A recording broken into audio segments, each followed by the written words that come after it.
Well, welcome everyone. This is the Wealthy Speaker University podcast, actually webinar.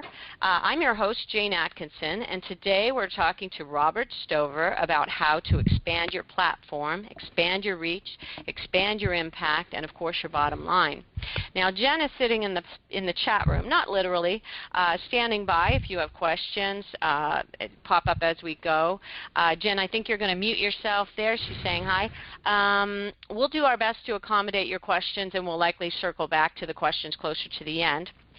Now, let me just give you a little bit of background on Robert Stover. Robert helps business leaders unlock game change with the power of leverage thinking to grow their sales and profits. Early in his career, he worked with companies like Procter & Gamble and helped them build brands like Cristo, Pringles, Jif, Duncan Hines. And as a consultant, he's worked with people like Investors Business Daily, Staples, Sports Authority, as well as some of the greats in our industry, the speaking and seminar industry. So fasten your seatbelts, and Robert, I'm going to hand it over to you. 4-step process to expand your platform and control your destiny. Well, thank you, Jane, and I'm waiting for the control to come up. Now, I've already handed it over to you. Do you have... There we go. Are you seeing the screen? I can see the screen. There we go. I think we're good to go. Okay. All right. Well, let's get into it. What I want to do is share with folks a process that I learned back in the day working with some of the great speakers for really controlling your destiny. And I think the best way to start is to do what I call the tale of two speakers. Both these speakers were very professional, but I'll talk about the one first, the man. And he was earning about, well, he went from about $7 to $25 million a year as a speaker while I was working with him. When he got a customer or a name, or he sold a product or a book or anything in an event, he looked at it like, they are my customer for life, and I will sell them stuff until the day I die. And he has not died yet, and he is still selling them things. Again, to the tune of about $25 million a year. He is not dependent on meeting planners. He can point to a date on the calendar and say, I will do an event on that day, and he will have 300 or 400 or 500 people in that room. He will make $30,000 from just doing the event. He'll make another $80,000 in immediate product sales, and then a lifetime of revenue for them. Right now, he's slowed down. He's not doing as many events, and he's arranged his business so that he sits in one location, and now all the people travel to him. He no longer goes out on the road into different cities and things and does events. So now he's decided to, he's kind of slowing down. He's arranged it so everybody comes to him now. So that's pretty much what I'd call the pinnacle of the speaking business. Okay. Now let me contrast that with another speaker, extraordinarily well-known in her time.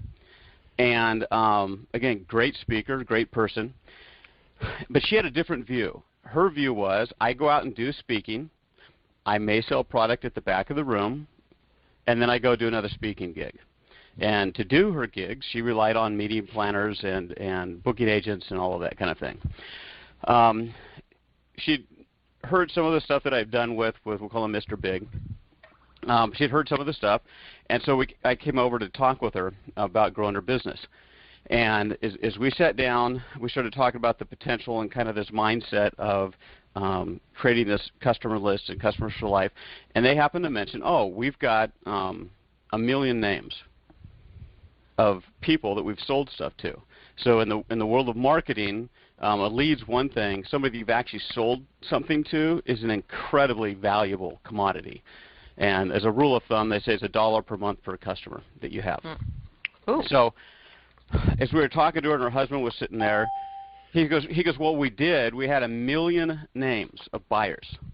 So she'd been speaking for years. She had 1 million names of people that had paid her, $75 or $125 for her tapes that she sold at the end of her events. And I'm like, salivating and, oh, wow, this is going to be big. He goes, oh, we just threw them away, though. What? We just threw them away because they're taking too much room in our storage. Oh, my goodness. And I just look at him, I go, you threw away $10 million a year, minimum, in the garbage can. But why did that happen? and we have to look. And it happens to a lot of speakers. And I know, Jane, you hammer on this. Mm-hmm. Speakers tend to look at themselves as speakers. I go, I speak, I leave. But we need to expand that identity, and you look at yourself as an expert or as a business. For example, the Mr. Big Guy that I referenced has a saying, which is, run your business like a business. Stop thinking of yourself as a speaker. Stop thinking of yourself as an expert or as a business. And when you do, it greatly expands what you think of.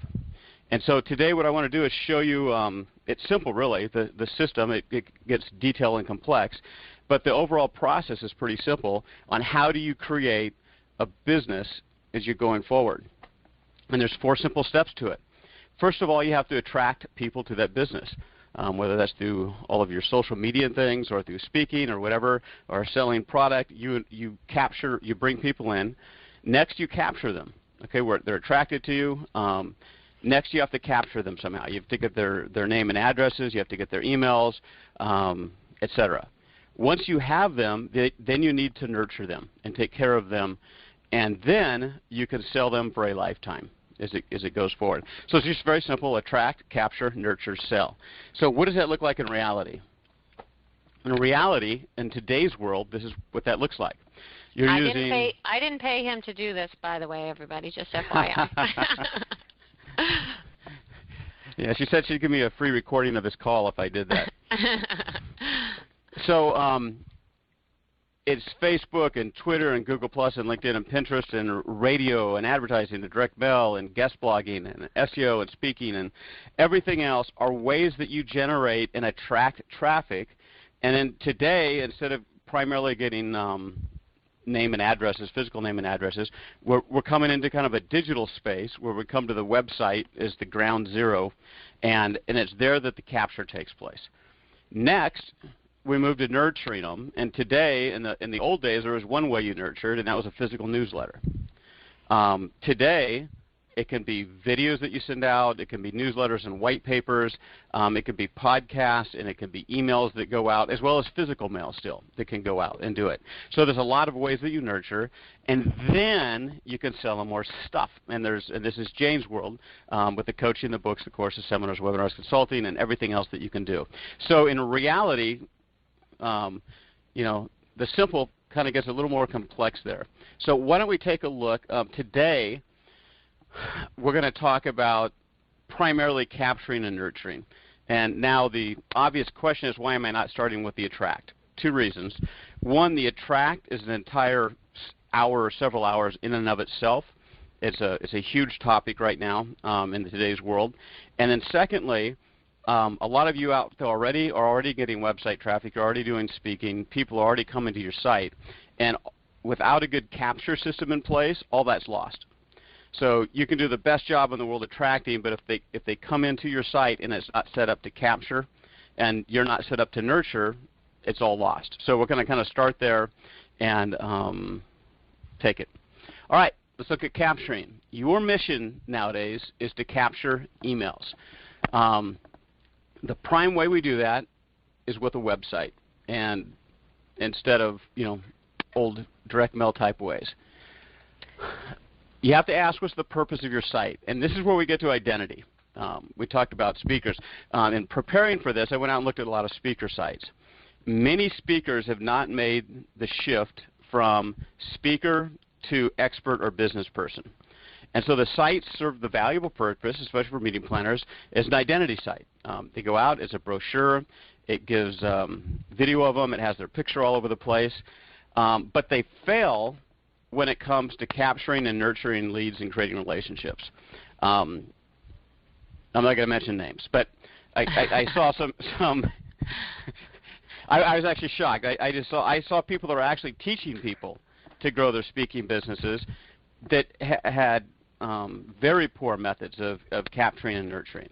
So this is a huge weakness in the speaking industry. Where it's not a weakness is in the blogging industry. And you're seeing something kind of fascinating happen here. You have these young buck 25, 30, 35-year-olds that have gone out and they've done these blogs. And these guys are brilliant at attracting and bringing people into their site, and they're brilliant at capturing.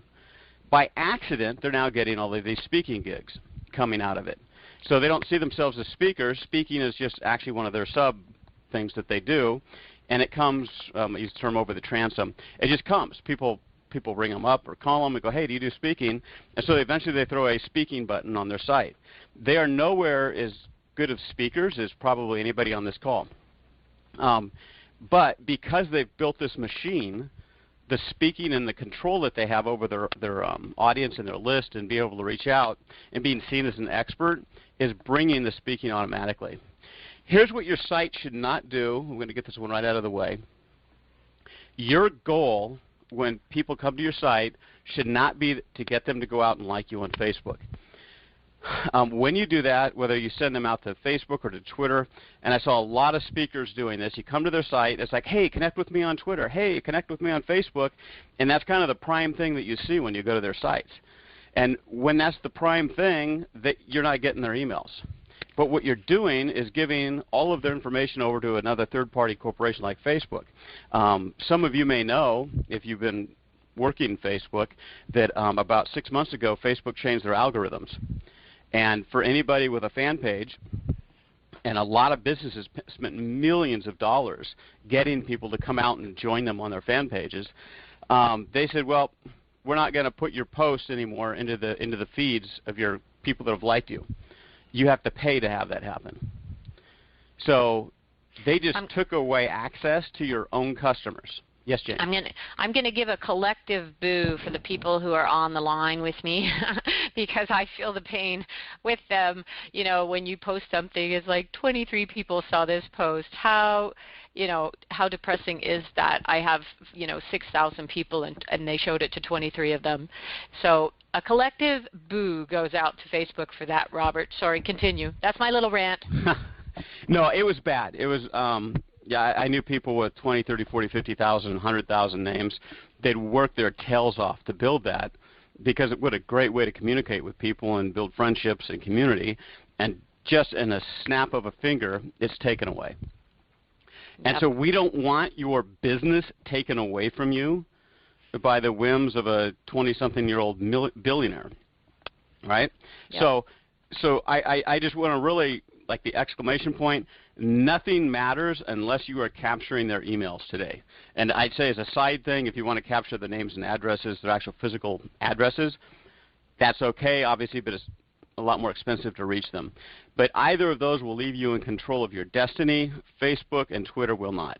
Now, Jane, when we're running through this, asked me, well, does that mean never Twitter or never this? The time and the place for the Twitter is like in your blog post, and it's beside it. Not to get people to go out and like you, but to get people to take your message and spread it out for you and get it out there. That's a perfectly legitimate use of it, and it's effective. I had one post that like 200 people shared it. It went all over the place.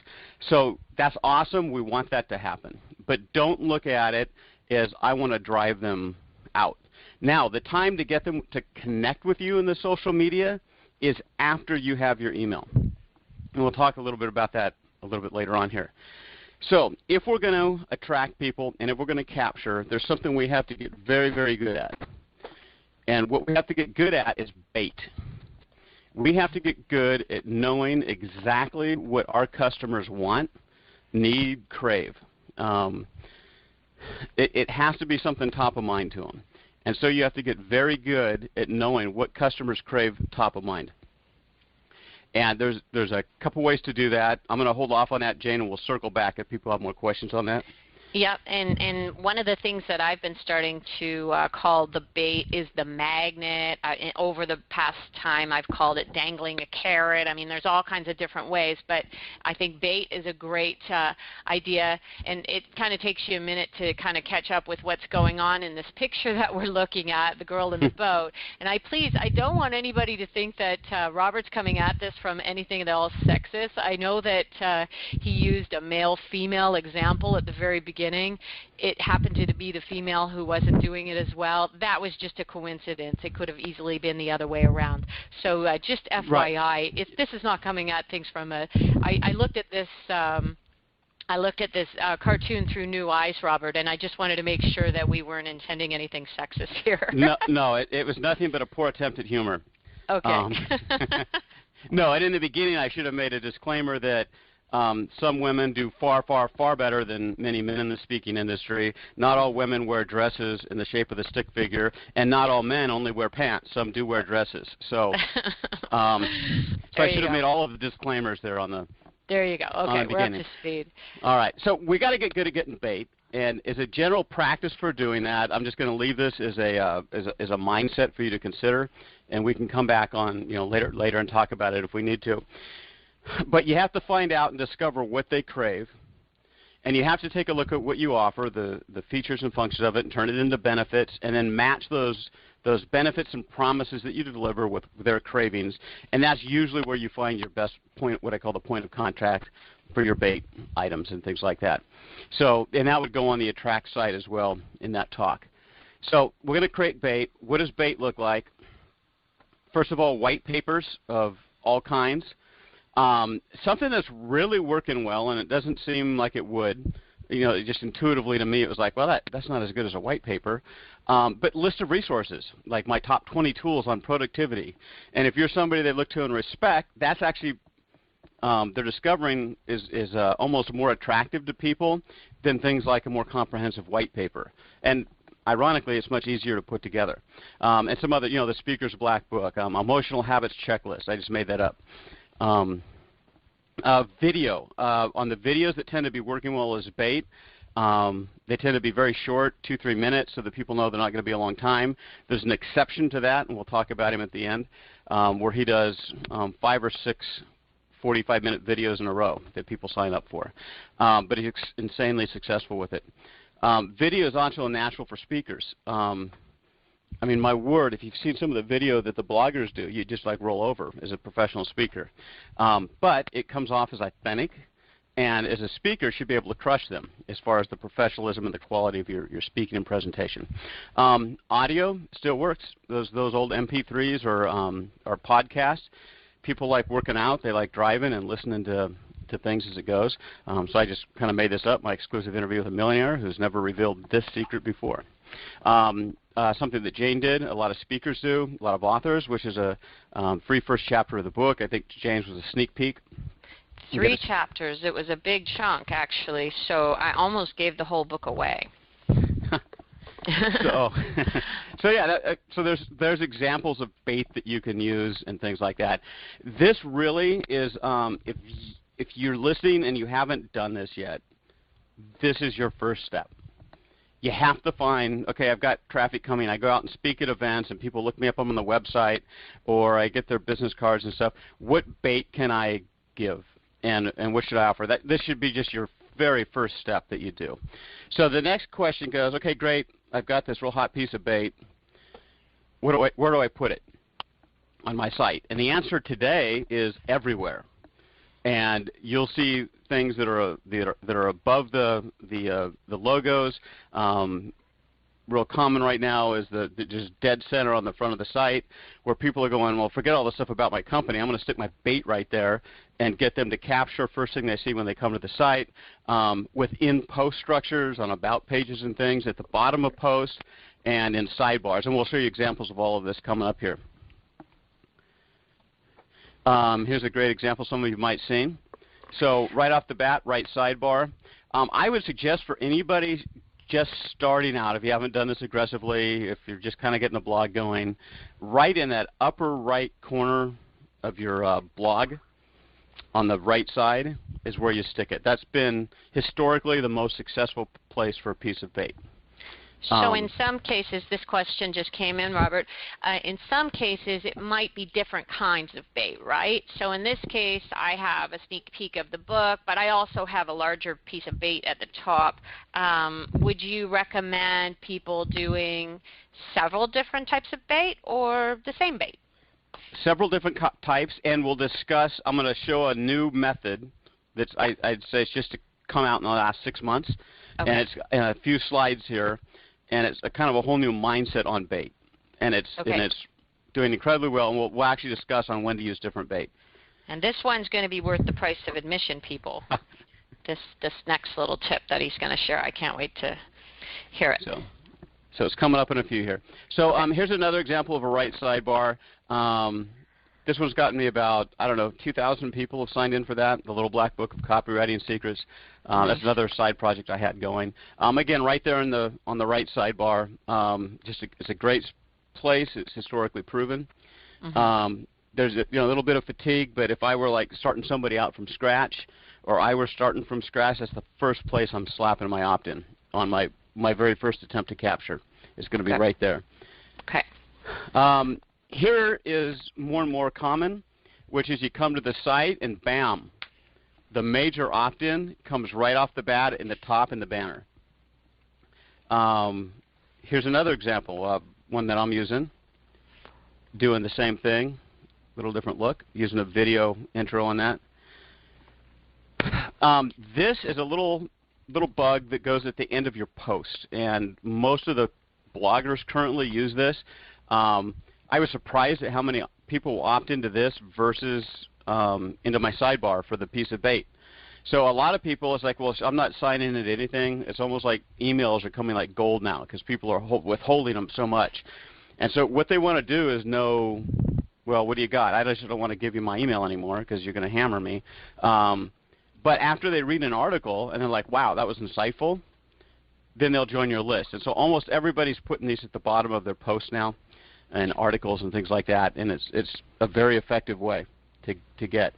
If you talk to an average blogger, they can almost break it down. Well, 20% of my people opt in on my sidebar, and 10% of the people opt in on my footer. On my About page, within the page content, I get 5% of the opt-ins, and they've really got it broken down on where it is.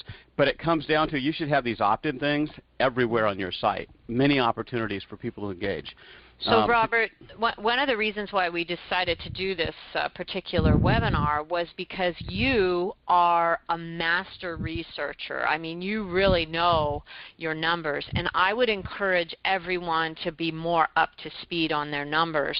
To know where your leads come from, I have to admit I could use some serious work in this area. So Robert tests everything, and you're going to see more of what he tests here coming up. But it's something that we all need to be a little bit better at, I think. Yeah, it's even I don't hit the pinnacle of it compared to some. So this is a new method. Take a look at this here. Earlier you had the question, do you do different content? So I've got on my site a couple different opt-in things, and I've tested different offers and things like that. On one of my pages, nothing on planet Earth I could do would get these people to opt in. I mean, nothing. I even offered a free book. The page was on strategic planning, and it gets great traffic. It's got great Google rank. People would come in, and I was going like, oh, I'll do anything. So I'd try and refer them through to my book. They wouldn't even click on the link. They wouldn't click on the picture. I tried different reports and sidebars. They wouldn't click on it. The only thing that was working is what I showed you earlier, this little at the end of the post thing. That, of all things, they'd read it and go, oh, okay, he's got some good stuff. But when they're looking at my sidebars and stuff, they wouldn't opt in. So then I saw this new method of opting in, and you'll notice there's actually no opt-in box there. So what do you think? You kind of read through and you go like, oh, I want a free strategic planning template. How I came up with that piece of bait was I went into Google, and for example, my page and my keywords were SEO, and I'm sorry, not SEO, were strategic planning. So I went into Google and I typed in strategic planning, and Google suggests offers like all the other terms people are searching on. One of the major terms people searched on was strategic planning template. And I went, oh, I've got this thing in my toolbox I'll pull out and slap it on here. So I stuck this at the end of the article. And when you click on it, so there's an instance of unique bait to a very single page, what it does. Then there's no opt-in on it. So when they click on it, what's called the light box pops over, the whole area. And then they get it. So it's what they call like two-step box. For me, this increased opt-ins hundreds of, on this particular page, is like 3,000% or something crazy. It went from like, one a Is this month. through Lead Pages? Yes. Is this through Lead Pages? Okay, so someone was just asking me that. I wanted to make sure that we tell us a little bit about Lead Pages, just in case people don't know. Okay, leadpages.net is someone that's basically, to do this kind of stuff on your own, the programming for it is insane. And so Lead Pages went out and went, wow, there's all this cool stuff that can be done, but there's guys like Robert that couldn't program their way out of a paper bag. And so we'll fill that gap and do very professionally well-designed things that are cutting edge that they can install with a click. And so Lead Pages gives you access to a lot of these things that we're seeing without having to be a designer and without having to program. Right. And then if you've got WordPress, there's a plugin. If you've got another HTML site, there's a link you can put in. This is just a simple link that I dropped into the page. Now I designed this, that particular look's my design, undoing the whole step-by-step, and you can obviously see there's some design errors there with the crowding. Nonetheless, that went from getting one a month to one every day, opt-in a day on that page now. So from a one-step process to a two-step process, and boom, you're there. Right, and then also a major part was the specific bait on a specific page. And there's a lot of, at the end of the talk, I've got a, and it's in the PDF that everybody's going to get, I've got a thing of resources. And most of the opt-in devices, Pipity, Opt-in Monster, and Lead Pages allow you to do very specific offers on specific pages. There's a major blogger out there. He's also resourced, Pat Flynn, in the resources. And he's gone to this, and he was already at the pinnacle on, being on top of it on opt-ins.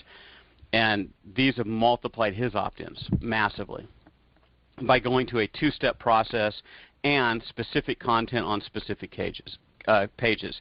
And this has only been in the last 6 months. This is popping up. Nice. So it's kind of one of the cutting-edge things. Okay. I like it. All right. Here's the most controversial, and anybody that knows what they're looking at, that's a pop-up. And what a pop-up does is you go to the site and you go, oh, wow, I'm looking forward to reading, poof. And this light box comes up, covers the whole page, and makes an offer for you. And it's called a pop-up. And universally, people hate pop-ups. And a lot of well-known bloggers are like, I'd never do one of those. Those are irritating. I'd never ruin my customers. But lo and behold, our little testing friends that test everything on almost, nothing's universal, but on almost all of the tests, pop-ups dramatically increase the number of opt-ins, but some people still go, oh, it's not professional enough, though. I don't care if I do get more people signing up. I don't want to be unprofessional. But what they also find out is that because you can track time on page with the simple Google Analytics, it doesn't reduce the time people spend on the page or the reading, or what they call the bounce rate. That's the number of people that hit your site and ricochet off real fast. So none of those three measurements are affected, which would lead towards credibility, yet they increase their opt-ins. So even folks like this one's from Michael Hyatt, who resisted pop-ups forever, is now doing them.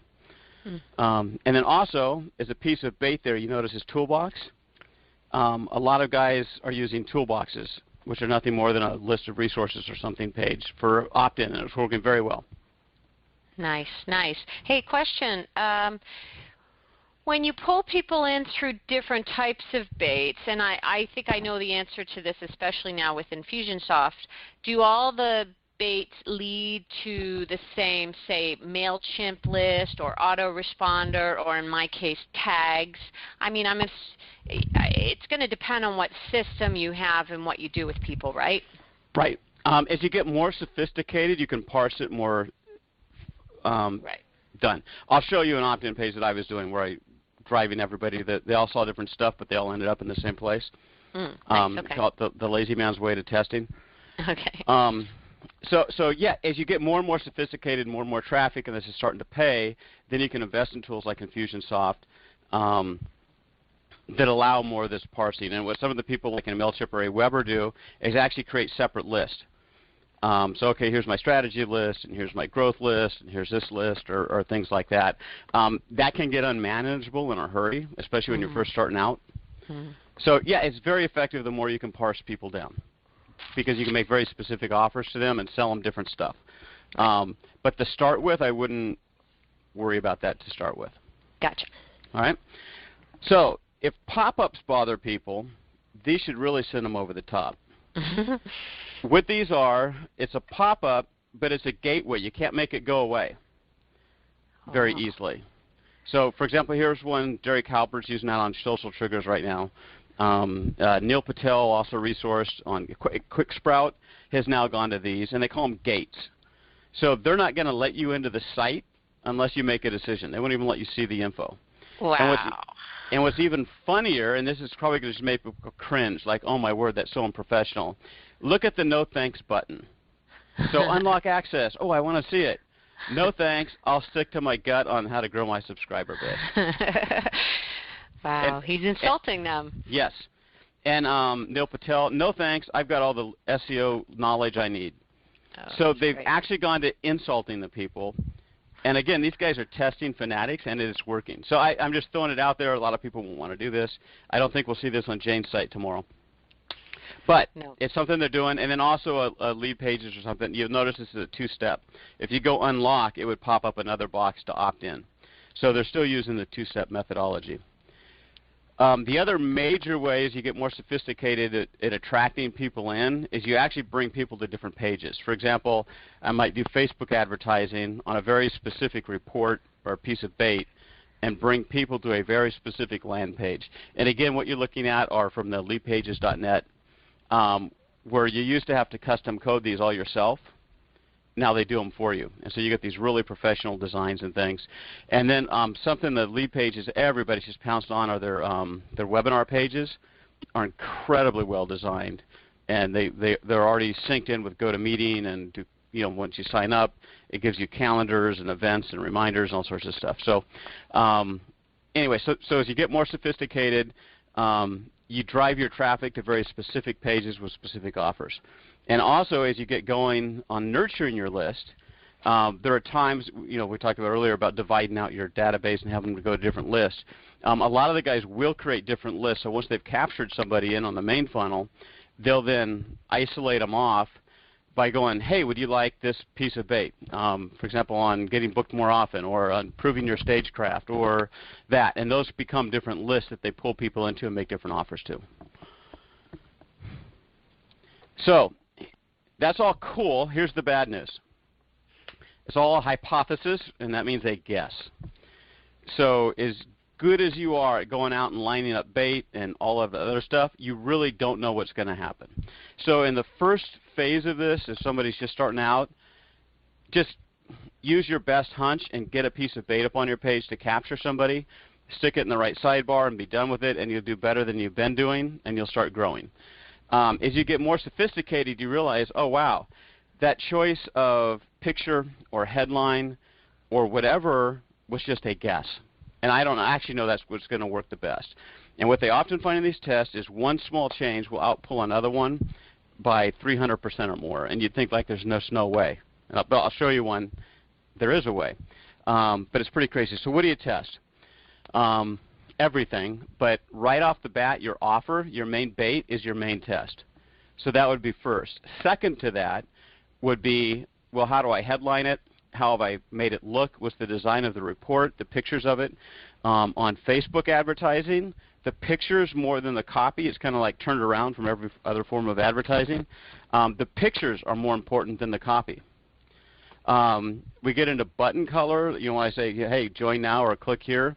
And then land page design. So the testing is infinite, but I would hold off on the infinite testing until you've got some decent traffic, and just don't let that get in the way of starting to capture information.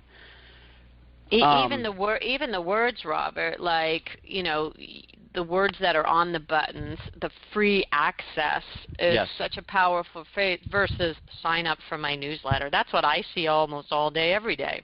Right. Sign up for my newsletter. So that's like the basic, most kind of boring language I think that you can use. Not to offend anybody out there, I hope. Yeah, so in some places I have join, and some places I have grow. You're starting to see a lot of really individualized buttons. We talk about individualized offers on different pages. And it's like, yes, I want to grow my business, or, whatever it is. Some of them are pretty crazy that people come up with. But they're trying to liven it up past the old submit on the button copy. Good. Which lasted for 10 years. All right, so to show you this testing stuff and how crazy it is, here's two headlines I tested on the front of my site. Like if you come to my site right now, one of these two will pop up as they're kind of being tested and going through. One's Unlock Game Change with the Power of Leveraged Thinking. The other is to discover how today's game changers create success with the power of leveraged thinking. My bet was on the bottom one for two reasons. One, I'd already tested in another test on my site, discover how today's leaders do, and I stuck the word leaders in there, that it increased my response pretty dramatically just by that one word change. And then secondly, instead of Unlock Game Change, is Unlock Success, or Create Success on the bottom one. So success is a broader appeal. So I thought that's probably going to work better. So using a testing software, A/B split testing, called Optimizely, which lets you simply kind of go through that software and you type in a new headline and it automatically displays different ones for the customers, and it's too technological for today. But anyway, it's called Optimizely, and I actually should have put that in the resources. Makes it very, very, very simple to do these tests. Here's the difference. The blue line, I don't know if my mouse can show up here. The blue line here is Unlock Game Change. The orange line is how today's leaders unlock game change. It's a 51% different response rate to people that engage with my site on those two. So take us back and show us which one was which again. Just to make sure. So the 51% one was? I got clicked off on there we go. The 50%, top one, wasn't it? Yeah. That increased response, which means that engagement was the number I was going for. Engagement is how many people see your site and then actually click on something. Mm-hmm. And 50% more people will click on something with that top headline than the bottom headline. Nice, nice. Which was that one, which is insane. And I thought it was going to be the other way around. Can I ask your thoughts on words like success? Do you feel like words like that maybe have been overused so much, or what do you think? Wish that were the case, but I don't think it is. And I'm going to do more tests. Like my next test, I'm going to make it cleaner. Mm-hmm. And one's going to be Unlock Game Change with the Power of Leveraged Thinking. The other one's going to be Unlock Success. That's going to be the next test I do. Okay, I want to know the outcome of that, because for years I've been saying to my clients, oh, success has kind of been used. So I want to know what the stats say. Well, yeah, and one of the things, I've got, can you remind me, Jane, to at least let the people on the call know, I've got a video I did years ago on how to find what people are actually responding to in your market. Okay. And that they're paying to, and it's using Amazon, and I'll go out to a category, and I go into it more depth on the video. But I just go out into a specific category and look at the best-selling titles. Okay. And Amazon isn't what people think. You're not asking them, well, would you do this? Or what do you think about this, which is very inaccurate. It's what they're actually spending their money on. Right this minute. And if you go out into the personal development space, the word success is saturated throughout the top 20 bestsellers. Okay. The other one's happiness, and power. So you'll find those words saturated throughout the top of the top 20 on success. So the thing is, you don't know, and also you don't know for your specific audience, which is where we get to test. Years ago in copywriting, I had this thing, Copywriting Secrets, and some guy got on one of the major copywriting forums, and he just did this long diatribe on how stupid the word secrets was. No one does secrets anymore. Secrets have been used for 100 years. Audiences don't want to hear it anymore. And I'm kind of snickering because I've got this side project I was doing that was Copywriting Secrets, and it was blowing doors off. It was getting a 10% opt-in off AdWords, which was crazy. And cold, and I'm just kind of snickering because so you just don't know. You don't. I think I'm going to have to write a blog post that apologizes for the idea that success was the wrong word, and I'm going to, I'll link it back. So we'll provide that video, by the way, after, in the email afterwards, okay? Yeah. Along with the recording of this. Yeah, and success may be the wrong word. For example, for me, so far, it's been the wrong word.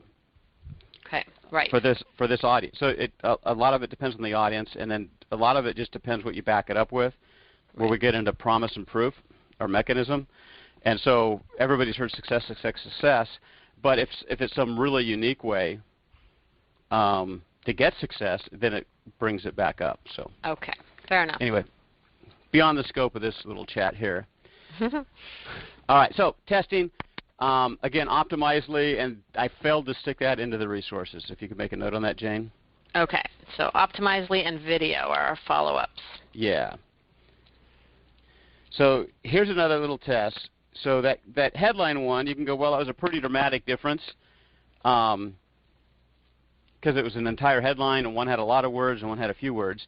Let's get down to this. A lot of the bloggers have, as I said before, if you enjoyed this article and it says join my newsletter. Private. I added private in. I added private in because 20 years ago I was traveling with a guy that did, he'd go into real estate offices and do presentations and then he'd walk out with most of their money. He was pretty amazing.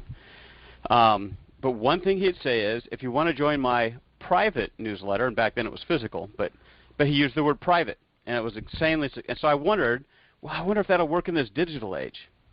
So I just added the private in, and that was another about a 75% jump in response.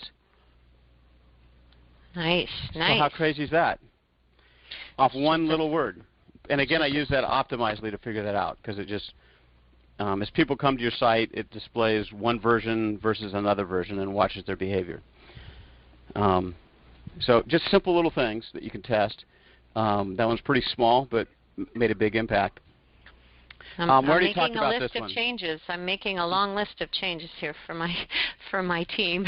You know, and I should mention that for those of you on the line who are listening, you really do need to have some people in your world who can help you with some of these ideas. We are not expecting you to go out and start programming these things yourself. So I'll take the idea and say, do what he said here to someone on my team, and they will implement it. I really like that two-step process. I think that's cool, and I'm going to try to figure that out.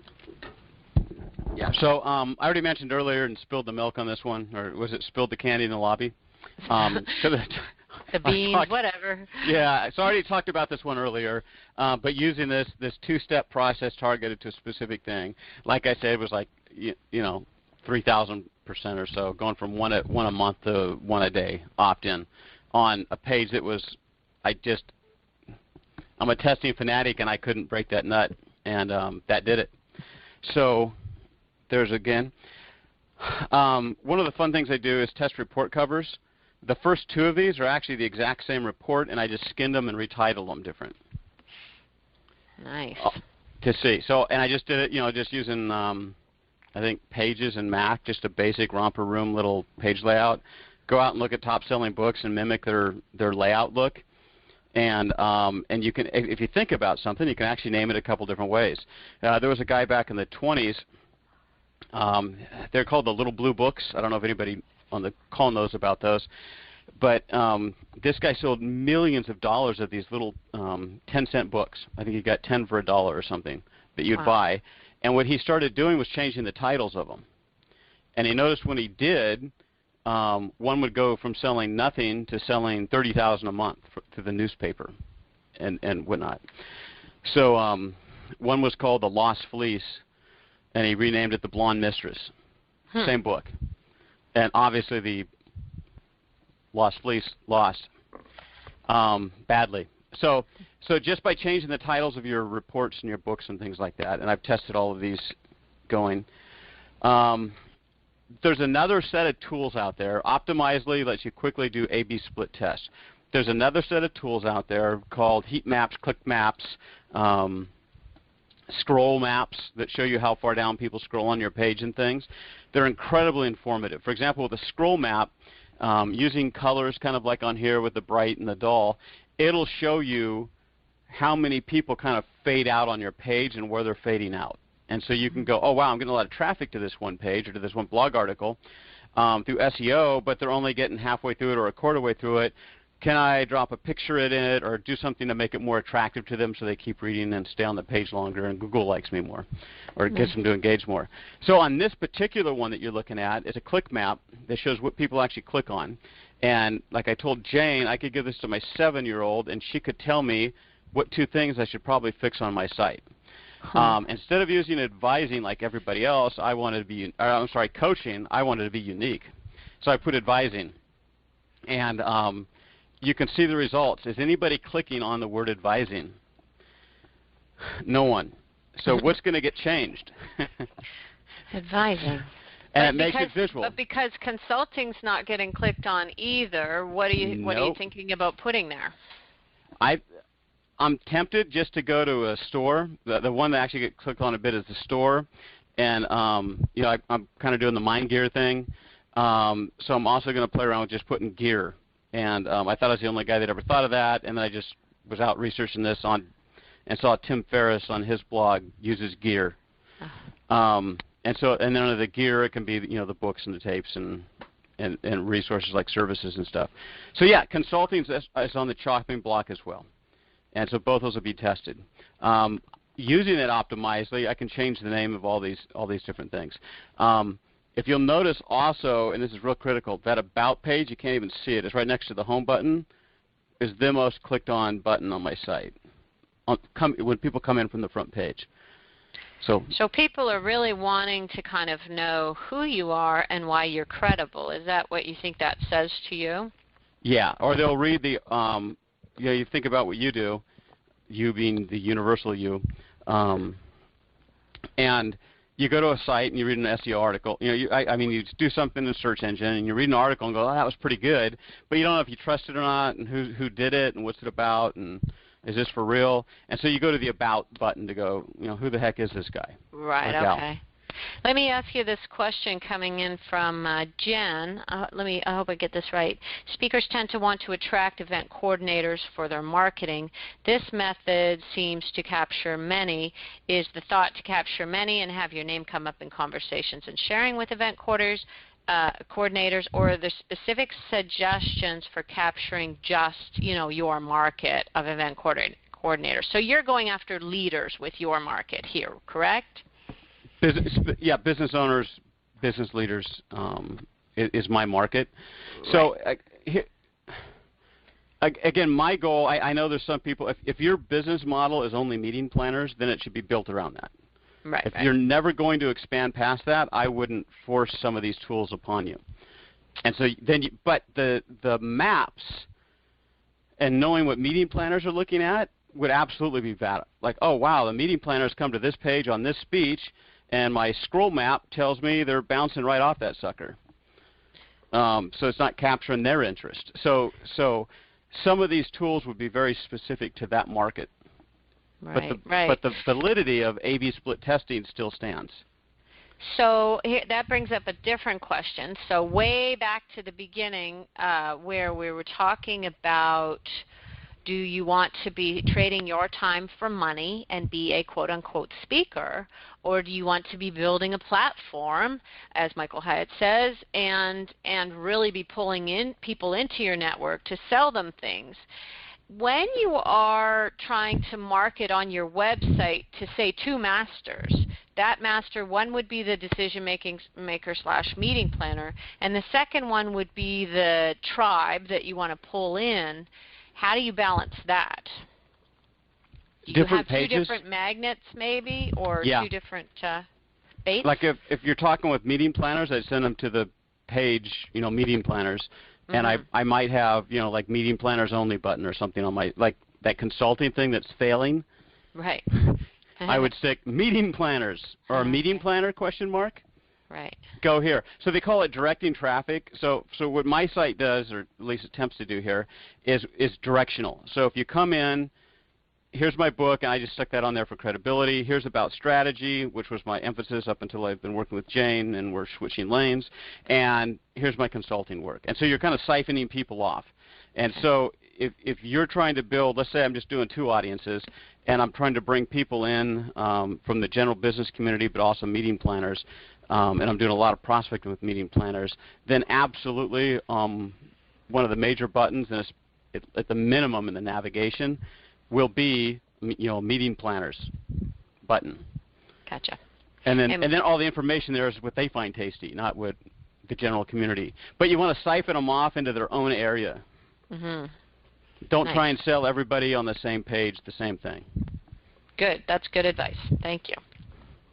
Because, a guy struggling with sales doesn't want anything to know about your meeting planning, or anything like that. So, right. And vice He's versa. not going to book you for a speech.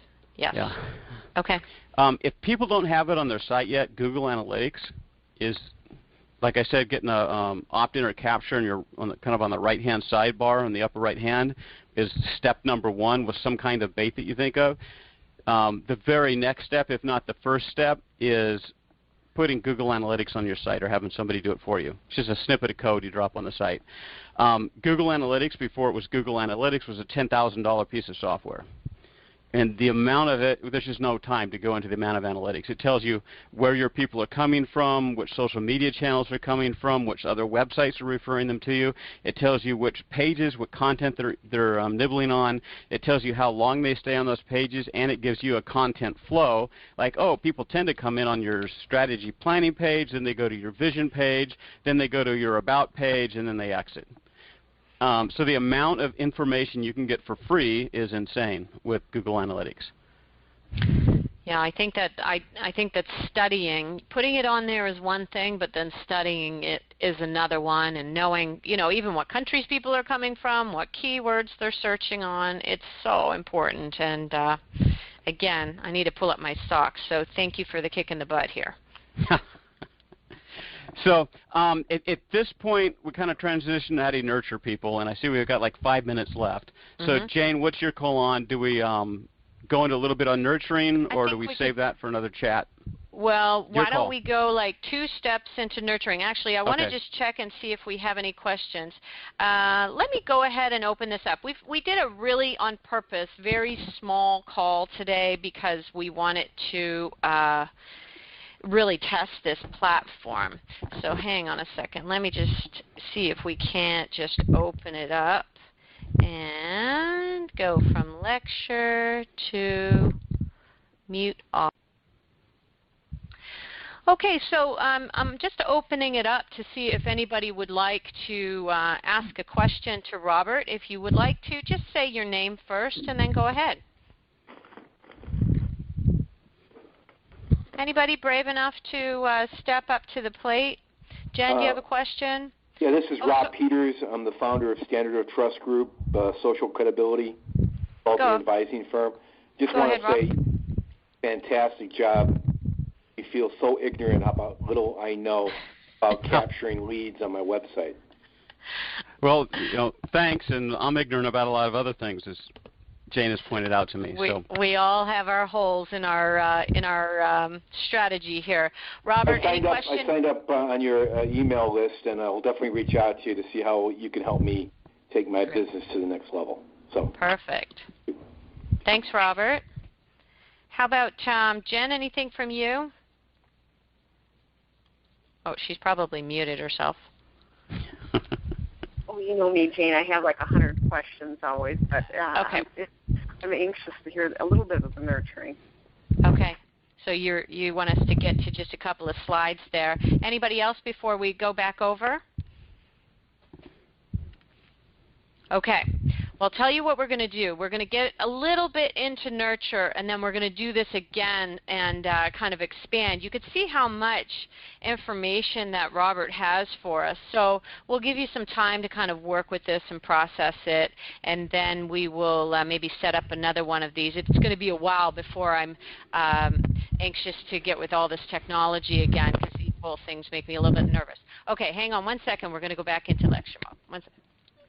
And Okay. Oh, hang on, Robert. I got to find you. Oh, geez. Hang on a second. Sorry, we're going to have to. Unmuted. I couldn't go in and find you both again so quickly, so we're just going to leave it offline for the last couple of slides here. Okay. Is that Jen of Iron Gen, by the way? That is. Oh, I stole something from her. Good job, Jen. Oh, thanks, Robert. Okay, let's hear a little bit of nurture.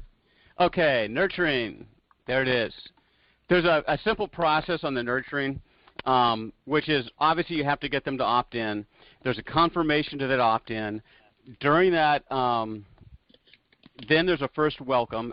But really quick, there's called one-step, two-step opt-in. And two-step means they sign up, and you've all done this, and then you get an email going, sorry, you aren't in yet. You have to verify that you're a real person. And then you opt in. And the advantages of that are you don't get sued. The disadvantages are you actually get fewer opt-ins. So, again, that's a strategic decision for Mother Day. You confirm, they confirm the opt-in, you let them know they're confirmed, or you deliver your piece of bait for them, and then they get their first welcome email from you. And we'll talk about that, what that should be in a second. And then is the credible content, which I mentioned earlier about dripping the content on them from all the different medium. And I'm going fast here so we can get this all in the next few minutes.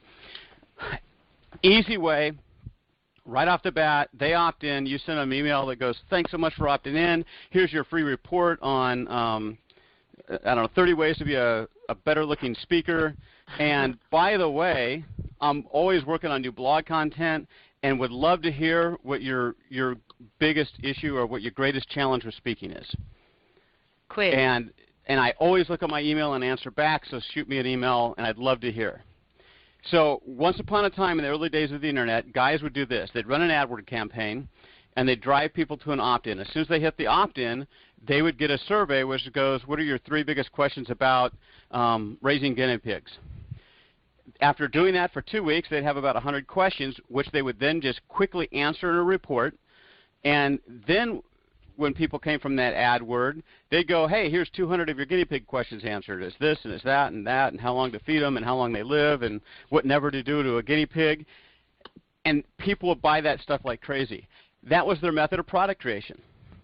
So wow. As a speaker, you can do that same thing. When people come in, hey, what are your 2 or 3 biggest issues with blank, whatever your topic is, you know, motivation or relationships or speaking, etc. Once you get that information, you can then drip it back on them. I think this one was worth the price of admission alone. Okay, we've got just about 1 more minute, Robert. Okay, nurture them. Give them a lot of stuff, audio, visual, etc. You're a speaker, use video, spice it up, change it up, do audio sometimes, that sometimes. You can interview people. But the main thing is consistency. The old rule used to be once every 30 days, then it was once every 2 weeks. Now there's people doing stuff twice a day. I think that's insane. Guys like Derek Halpern have proven that just doing 2 or 3 pieces of content a month is all you need, and they can do fine with it. Just be consistent was your message, though, right? Yes. Whatever you do, do it consistently. Yeah. Yes. And then the pinnacle is automate it all. And again, that's advanced. Once you get going, there's ways to automate all of this stuff. It's James working on with Infusionsoft, and you can make this happen automatically. So it's the big dream. Oh wow, people are coming to my site. They're opting in. They're getting my emails. Then they're getting a series of automated emails and/or that turn into sales pitches and other offers. And then they buy stuff all while I'm on Hawaii in the beach. And that is a valid. It can happen. And that's one of the things I'm working towards, and I think some others out there are working towards as well. So that's a really brief thing on nurturing. And then in your resource guide, there's resources on Clicky, analytics, heat maps, land pages, lead pages, OptiMonster. And then really important guys to watch. Keep an eye on that Brendon Burchard guy. Mm-hmm. He came out of nowhere and using these list capture things with bait. He says the video transformed his business once he started doing these educational videos. And if you go out, I mean, I dare you not to opt into them. And once you watch them, you're like, oh, my goodness, this is the most incredible. He gave all this away free? It's crazy. So yep. And then anyway, there's a Derek Halpern used video as well. So that's a very brief thing on nurture. But survey is the That survey was worth the price of admission, as was that two-step opt-in. Go to robertstover.com if you want to know more about Robert. We are going to send you out a few things as follow-up, including we've got the PDF, we've got the video, we've got the PDF of the slides. You can grab these ones to watch and these lead pages, and they're all live links in the PDF. So we will be sending up some follow-ups to this and hopefully scheduling another session perhaps in the next 6 months or so, because we're all going to need time to go off and implement some of these ideas.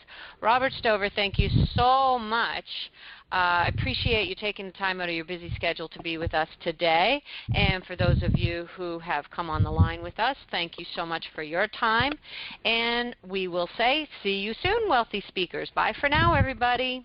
Bye-bye. Bye-bye. Thank you.